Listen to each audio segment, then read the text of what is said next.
বাংলাদেশে এমন কোনো মসজিদ পাওয়া যাবে না যেখানে এক সাইডে নদীগর্ভে বিলীন হয়ে গেছে, অন্য এক সাইডে মুসল্লিরা সিজদায় লুটিয়ে আছে। এমন একটি মসজিদের খোঁজ মিলেছে বরিশালের মেহেন্দিগঞ্জের দক্ষিণ উলানিয়া ইউনিয়নের জাদুয়া গ্রামে, যেখানে প্রতিনিয়তই ঝুঁকি নিয়ে মুসল্লিরা নামাজ আদায় করছেন। নদী ভাঙনের ভয়াল থাবার মুখে পড়েছে বরিশালের মেহেন্দিগঞ্জ উপজেলার দক্ষিণ উলানিয়া ইউনিয়নের একটি মসজিদ। ইতিমধ্যেই মসজিদের কিছু অংশ নদীগর্ভে বিলীন হয়ে গেছে, বাকি অংশগুলো জুড়ে দেখা দিয়েছে ফাটল আর ধসের আশঙ্কা।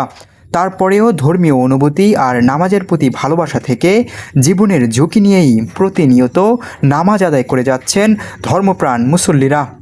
স্থানীয়রা বলছেন, যে কোনো সময় আরও বড় দুর্ঘটনা ঘটতে পারে। বিশেষ করে বর্ষা মৌসুমে নদীর পানি বৃদ্ধি পেলে আরও ঝুঁকি বেড়ে যায়। তবুও বিকল্প কোনো ব্যবস্থা না থাকায় এই মসজিদেই নামাজ আদায় করতে হচ্ছে তাদের।